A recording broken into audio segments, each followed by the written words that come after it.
is the scarlet resinous secretion of lac insect, of which most commonly cultivated species is Carrea lacca and Laccifer lacca, that is, they are the Indian species.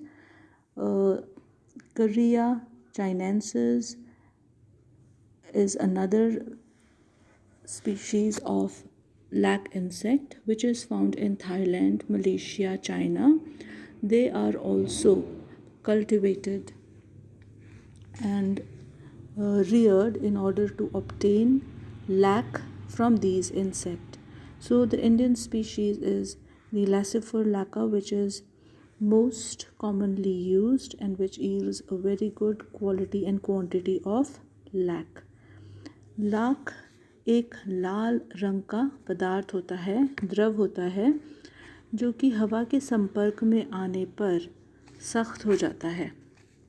Lakh की अनेक किस्में हम जानते हैं, जैसे कि Laccifer Laka द्वारा स्रावित जो लाख है वो बहुत ही बेस्ट क्वालिटी का, बहुत ही उत्तम क्वालिटी का होता है, जैसे कुसुमिक लाख आदि।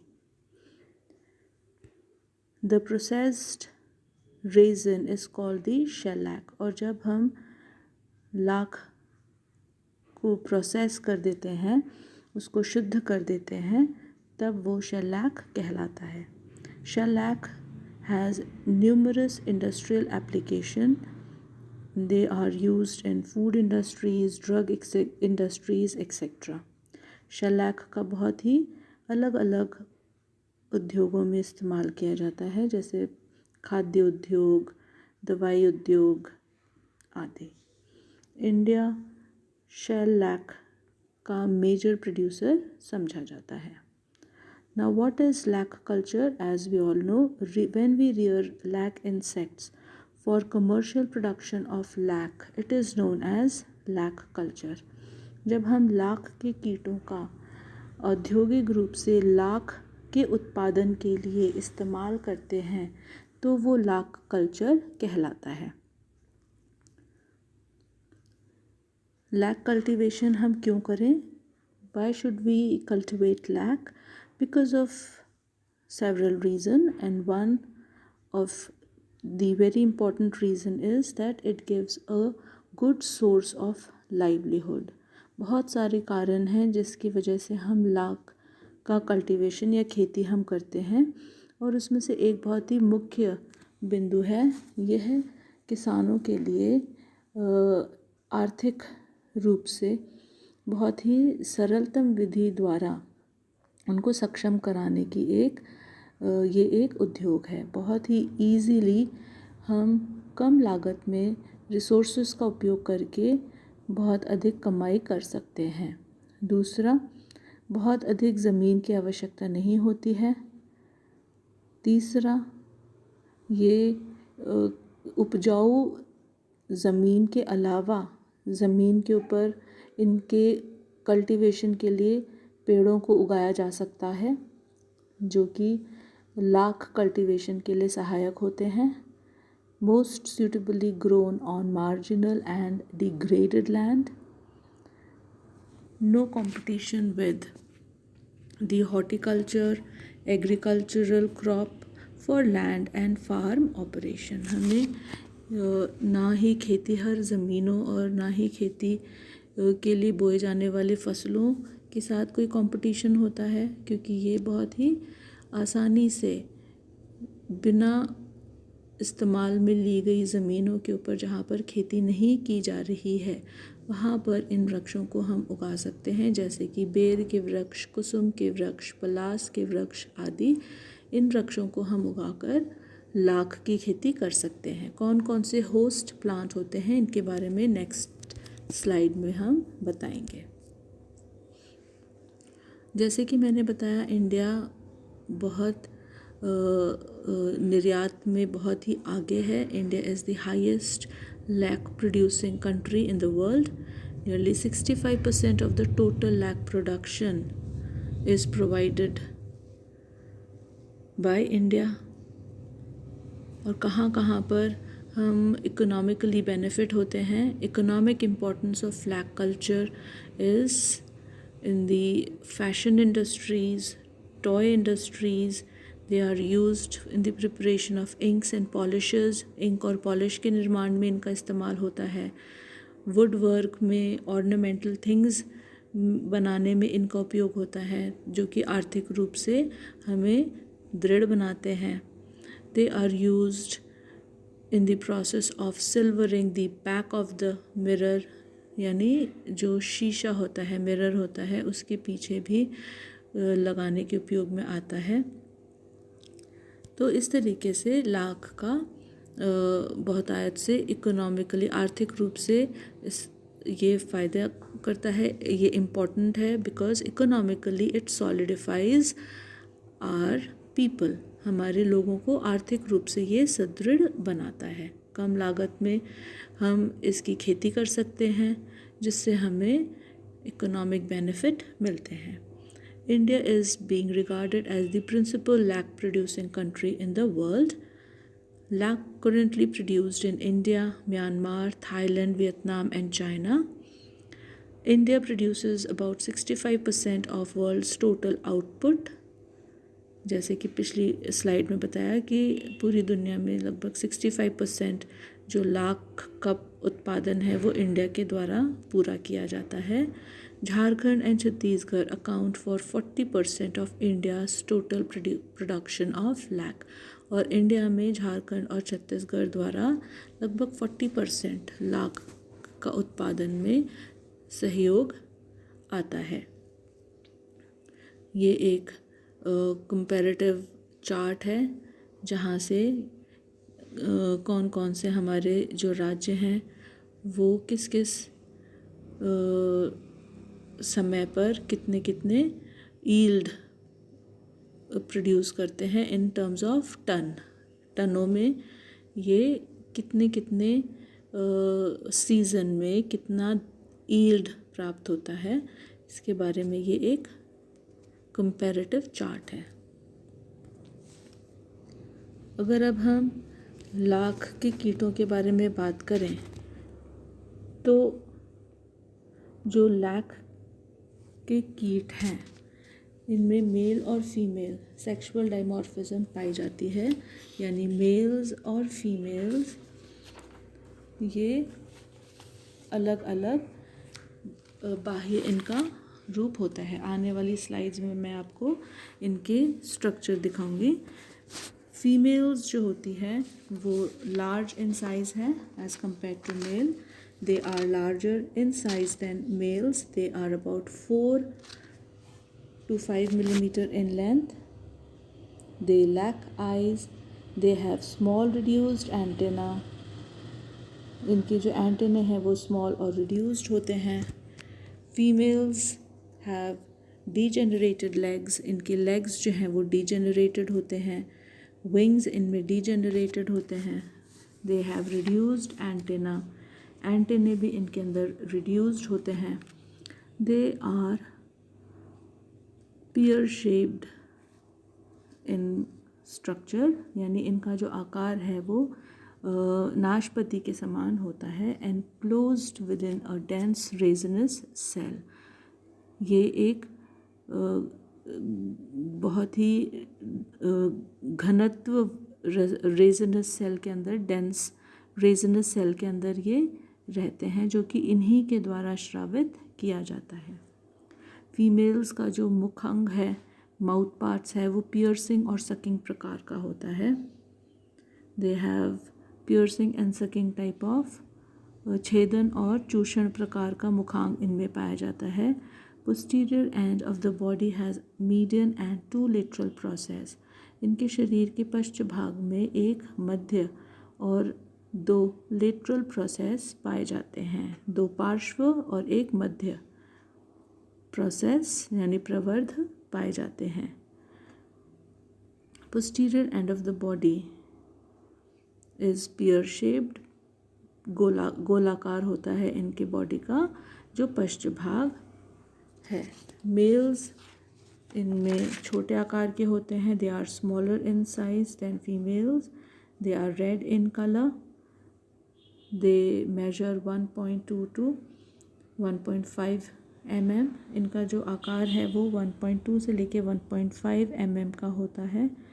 दे secrete creamy bright coloured lac. ये एक दुधिया चमकीला लैक का श्रवण करते हैं। Body is divided into head, thorax and abdomen. इनका जो शरीर है वो हेड, थॉरेक्स और एब्डोमेन में बटा हुआ होता है। It has reduced eyes. इनमें जो आँख है वो रिड्यूस्ड है, अवशेषी प्रकार की होती हैं। इनमें एंटेना उपस्थित होते हैं जिसमें 10 सेगमेंट्स होते हैं। माउथ पार्ट्स इनका भी मुखांग जो है वो चूषण और भेदन प्रकार का होता है, piercing and sucking type of mouth parts. Thorax bear 3 pair of leg and 1 pair of wing. जो थॉरेक्स वाला जो भाग है, वक्षीय जो रीजन है, क्षेत्र है, उसमें 3 जोड़ी लेग्स और 1 जोड़ी विंग्स की होती है। Abdomen is divided into 8 segments. Abdomen 8 खंडों में बटा हुआ होता है। which terminates into a short chitinous prominent sheath containing the male genital organ।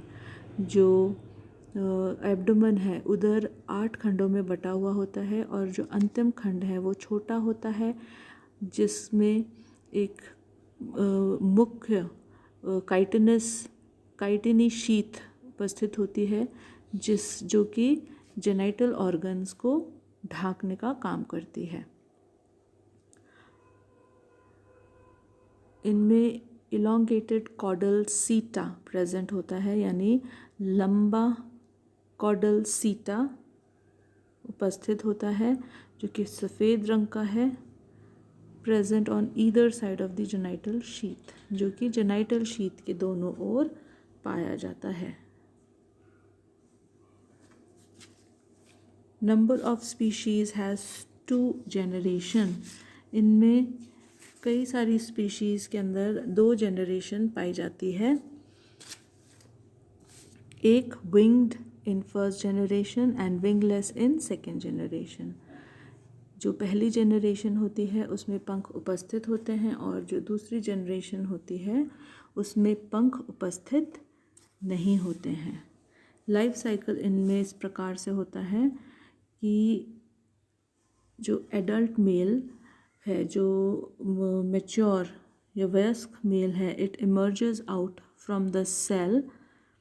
अपने जो सेल है, कोष्ठ है, उससे बाहर निकलता है, अपने कक्ष के बाहर निकलता है ऑन मैच्योरिटी, जब भी परिपक्व हो जाता है। And walks over the lac crust. It enters the female cell through an anal tubular opening and fertilise the female. अपने कक्ष से बाहर निकलकर परिपक्व मेल फीमेल के कक्ष में एंटर करता है और फीमेल के कक्ष में उपस्थित एक सूक्ष्म छिद्र के द्वारा, जो कि एनल ट्यूब्यूलर छिद्र होता है, ओपनिंग होता है, उसके द्वारा एंटर कर जाता है और फीमेल को फर्टिलाइज कर देता है। Just after mating the male dies. और मेटिंग के कुछ समय बाद ही मेल्स मृत्यु को प्राप्त करते हैं। एक मेल 2 या 2 से ज़्यादा फीमेल को फर्टिलाइज कर देता है अपने मरने से पहले। Females they develop rapidly. They feed on plant SAP.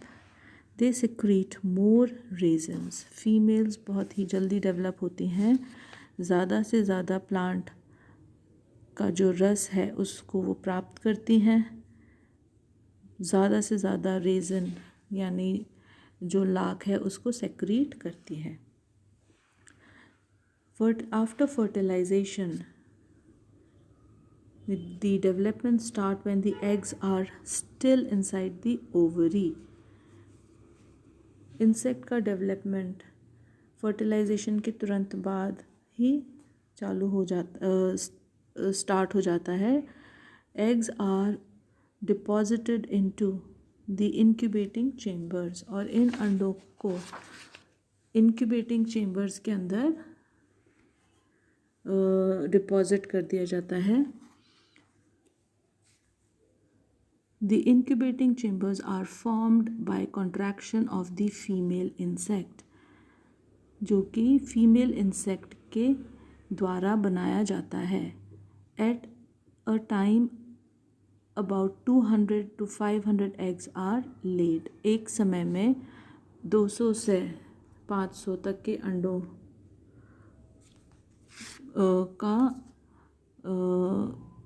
जो डिपोजिशन है वो फीमेल्स के द्वारा किया जाता है।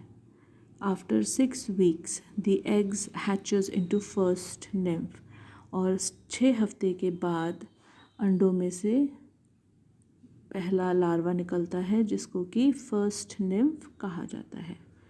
निम्फ और लार्वा जो अभर्क हैं या जो लार्वे हैं वो बहुत ही छोटे माइन्यूट साइज़ के होते हैं, बहुत ही सूक्ष्म आकार के होते हैं, और इनका जो शेप है वो बोट के समान होता है। They are boat shaped. They measure about 0.5 millimeter in length. They are red in color. Body can be divided into head, thorax and abdomen. इनका शरीर बहुत ही सूक्ष्म होता है, लाल रंग का होता है, बोट के आकार का होता है, नाव के आकार का होता है, और बॉडी को हम सिर, वक्ष और उदर, हेड, थॉरेक्स एंड एब्डोमेन में हम बांट सकते हैं। Head bears a pair of antennae, a pair of simple eye and single proboscis. सिर में एक जोड़ी एंटेना, एक जोड़ी सिंपल आई और एक सिंगल प्रोबोसिस होता है। ये प्रोबोसिस पेड़ों में से उसके रस को, प्लांट सैप को चूसने का काम करता है। थॉरेक्स 3 सेगमेंट का बना हुआ होता है जिसमें छिद्र उपस्थित होते हैं जिससे श्वसन किया जाता है, यानी 2 pair of spiracles are present. They have 1 pair of walking legs, और इनमें एक जोड़ी वॉकिंग लेग होती है। Abdomen consist of 2 pairs of legs, और उदर का जो भाग होता है उसमें 2 जोड़ी लेग्स उपस्थित होते हैं। एंड 1 पेयर ऑफ कॉडल सीटे, और एक जोड़ी कॉडल सीटे की उपस्थित होती है। The newly emerged nymph or larva actively crawls and search for young and succulent shoot of host plant. और ये जो नया निकला लार्वा जो होता है ये बहुत ही एक्टिवली, बहुत ही तेज़ी से नए प्लांट के तने की खोज में निकल पड़ता है जहाँ से वह अपना भोजन प्राप्त करता है। लैक इंसेक्ट्स प्लांट से प्लांट सैप को चूस लेते हैं और इस प्रकार से वो अपना भोजन प्राप्त करते हैं। और लाख जो है इन इंसेक्ट के द्वारा श्रावित लिक्विड होता है जो हवा के संपर्क में आके हार्ड हो जाता है। यह इंसेक्ट के घर के समान होती है, और चूँकि इंसेक्ट लाखों की संख्या में एक साथ रहते हैं तो इनके जो कोष्ठक या सेल हैं वो आपस में चिपक कर एक बड़ा सा पेड़ के ऊपर उभार बना देते हैं, जो कि दूर से देखने पर प्लांट की कोई बीमारी प्रतीत होता है।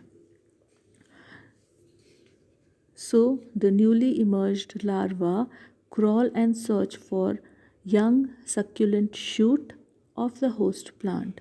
They settle close to each other on the twig of host plant which collapses completely. और जब ये होस्ट प्लांट में एक के पास एक सेटल हो जाते हैं, स्थापित हो जाते हैं, उसके बाद पेड़ों में से उसका रस पूर्ण तरीके से चूसकर पेड़ को खोखला कर देते हैं। They form a continuous covering around the twig. ये पेड़ के चारों तरफ एक इस प्रकार की जो कवरिंग है वो बना देते हैं। They make a coating around the twig. The number of nymph settled per square inch is estimated to be about 150 to 200 और एक पेड़ की तने पर लगभग 150 से 200 इंसेक्ट 1 इंच पर स्क्वायर इंच में उपस्थित होते हैं. पर square inch area has about 150 to 200 insect. They now start to suck the sap of the twig of host plant, secrete the resinous substance by special hypodermal gland present on the dorsal side of the body. When the resinous substance come in contact with air, it hardens and forms a covering over the body of the nymph. This covering is called the cell. Insect जब पेड़ के तनों से उनका रस प्राप्त करता है, साथ के साथ ही अपने लिए अपने घर का निर्माण करता है, जिसको कि सेल या कोष्ठक कहा जाता है. ये जो द्रव्य इंसेक्ट सेक्रीट करता है, ये इसके उदर में पाए जाने वाले स्पेशल हाइपोडर्मल ग्रंथियों के द्वारा स्रावित होते हैं. जब ये लिक्विड हवा के संपर्क में आता है तो हार्ड कवरिंग बना लेता है इंसेक्ट के चारों तरफ और धीरे धीरे पेड़ के तने को पूरा ही ढक लेता है. Various life processes in insect like growth, moulting, feeding, secretion of lac takes place inside the cell. और इस प्रकार से जो इंसेक्ट के संपूर्ण कार्य होते हैं, जीवन के कार्य होते हैं, जैसे कि बढ़ना, मोल्ट करना, फीड करना, लाख का सेक्रीशन करना, ये सभी अपने सेल के अंदर होता है, जो कि इंसेक्ट के द्वारा स्रावित एक कवरिंग होती है. मेल सेल सिगार शेप का होता है और फीमेल का जो सेल है वो ओवल शेप का होता है. The anterior side of cigar shaped cell has one pair of branchial pore. The posterior side has one large hole which is covered by a flap for the males to emerge out. Male का जो कोष्ठक या cell है, जैसे मैंने आपको बताया, cigar shape का होता है. एंटीरियर साइड पर से यानी आगे की ओर एक पेयर ओपनिंग होती है, छिद्र होते हैं जो कि ब्रैंकियल पोर कहलाते हैं.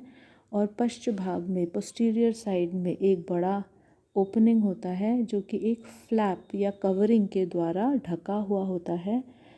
ये जो लार्ज होल है, इसके द्वारा मेल्स अपने सेल के बाहर आते हैं. फीमेल का जो सेल है वो ओवल शेप का होता है. एंटीरियर साइड में इसमें भी एक जोड़ी ब्रैंकियल पोर होती है और पोस्टीरियर साइड में यानी पश्च भाग में एक छोटा सा छिद्र होता है जो कि एनल ट्यूब्यूलर ओपनिंग कहलाता है. इसी एनल ट्यूब्यूलर पोर के द्वारा ही मेल्स जो हैं वो फीमेल के कक्ष में प्रवेश करते हैं और फर्टिलाइजेशन के लिए उपस्थित होते हैं. Through the anal tubular pore white waxy filament are secreted which suggests the aliveness and good health of the insect. ये जो पश्च भाग में एनल ट्यूब्यूलर ओपनिंग होती है, इस छिद्र पर एक सफ़ेद वैक्स के समान फिलामेंट कवरिंग होती है और इसकी उपस्थिति यह दर्शाती है कि इसके अंदर जो मौजूद लैक इंसेक्ट है वो स्वस्थ है और जीवित है. The filament also prevent the blockage of anal tubular pore due to lac secretion. और ये जो फिलामेंट इस एनल पोर से बाहर निकलता है, ये फिलामेंट एनल पोर की ब्लॉकेज को भी रोकता है, जो कि लाख के सेक्रीशन के द्वारा हो सकती है.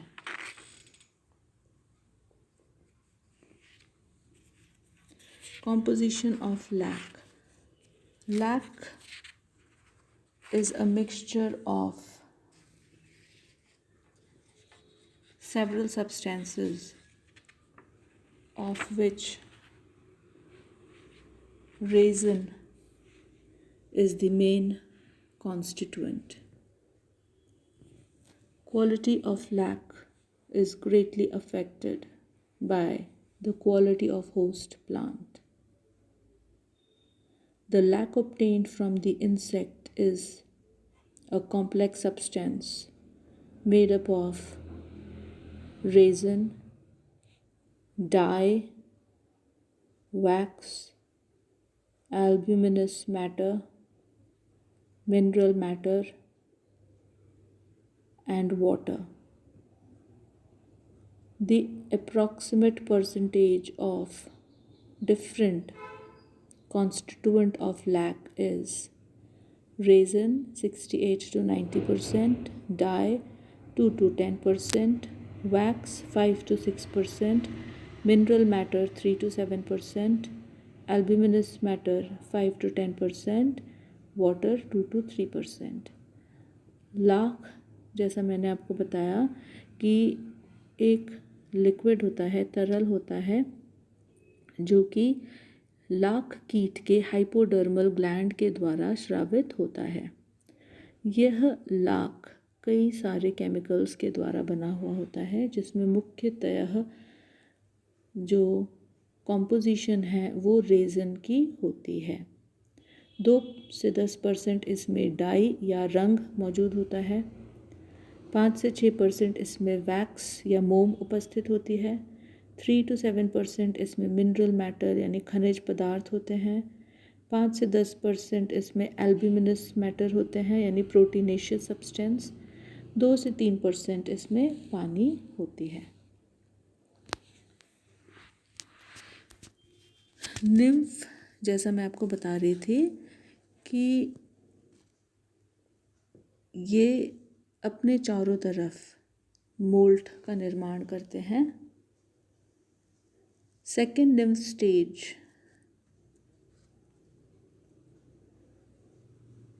undergoes pupation for a brief period of time. After 6 to 8 weeks of this stationary life, nymph metamorphose into adult. Males are less in number, approximately 30%. Females are more in number, approximately 70%. The adult female fixes herself on a twig of the host plant, secretes lac to form a cell, having a pair of anterior opening called brinchial pore, posterior opening called anal tubular pore, through which the male enters the cell and fertilizes her. Male dies after mating.